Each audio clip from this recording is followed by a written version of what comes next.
Like most things in science, our understanding of the brain's response to stress has changed over time. When soldiers returned home after the First World War, many experienced curious symptoms such as tremors, fatigue, confusion, and nightmares. The term shell shock was commonly used to describe these symptoms and was a precursor to the better understood diagnosis of PTSD, or post-traumatic stress disorder, as it's known today. PTSD, as the name implies, occurs when someone has experienced trauma in their lives. Soldiers returning from war certainly had no shortage of traumatic experiences to influence the development of PTSD, but any traumatic experience could cause PTSD and its symptoms. According to the DSM-5, PTSD occurs when an individual has been exposed to a death, threatened death, actual or threatened serious injury, or actual or threatened sexual violence. Though anyone who experiences trauma can develop PTSD, not everyone will. In fact, a rather small percentage of those who experience trauma will go on to experience prolonged symptoms of PTSD, and that susceptibility is influenced by environmental and genetic factors.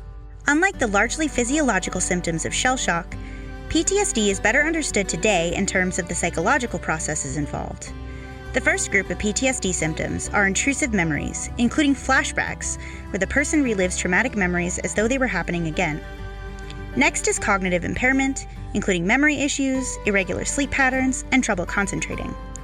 Emotional regulation is also impacted, which can lead to excessive irritability, feelings of hopelessness, guilt, or shame, or even emotional numbness. If left untreated, these symptoms can create difficulties in a person's close relationships and may even be fatal. So what happens to your brain and body when you experience trauma? Your nervous system is divided into two major systems: the central nervous system, which includes the brain and spinal cord, and your peripheral nervous system, which comprises all the nerve cells outside of the body and spinal cord, or the periphery of your body. The peripheral nervous system is further divided into two major parts: the somatic and autonomic nervous system. The somatic nervous system controls voluntary movement, and the autonomic nervous system controls involuntary systems, like digestion, breathing, and your heartbeat. The autonomic nervous system is divided into two more systems, and this is where trauma plays a major role. The sympathetic and parasympathetic nervous system are responsible for sudden arousal and resting processes. When you're relaxed, your parasympathetic nervous system activates your digestion, and your heart rate and breathing slow down. This is why this is also known as the rest and digest system.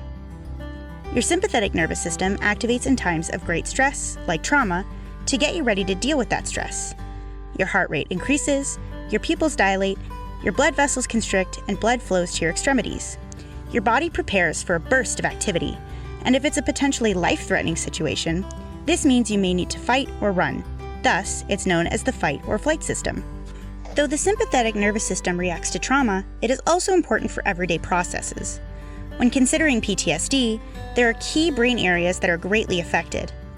The amygdala, an area of the brain responsible for regulating emotions, most notably fear, becomes hyper-aroused and responds much more readily to stimulus. The amygdala also sends signals to the hypothalamus, which is part of the brain responsible for producing and releasing certain hormones into the body. The amygdala tells the hypothalamus to release cortisol, which is your body's primary stress hormone.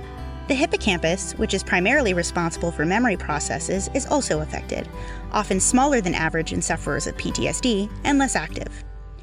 Several areas of the prefrontal cortex are also impacted, having decreased activity and even prone to atrophy in some cases. PTSD is still a relatively new diagnosis, and so there are likely to be better treatments available as more research is done and we understand the minute mechanisms of PTSD and the brain's response to trauma over time. Some common and often effective treatments of PTSD are therapy, or specifically cognitive behavioral therapy, which teaches participants to examine and redirect negative patterns of thought; SSRIs, or selective serotonin reuptake inhibitors, a class of medications that increase the neurotransmitter serotonin in the brain. SSRIs are a common treatment for depression as well. And benzodiazepines, which are a class of anxiolytic drugs, which are specifically for reducing anxiety. PTSD isn't easy to live with, and sometimes it can feel like you're trapped in your own mind. But there's hope. With treatment and by educating close relatives about the effects and mechanisms of PTSD, things can get better, and for many, the symptoms of PTSD may reduce drastically over time.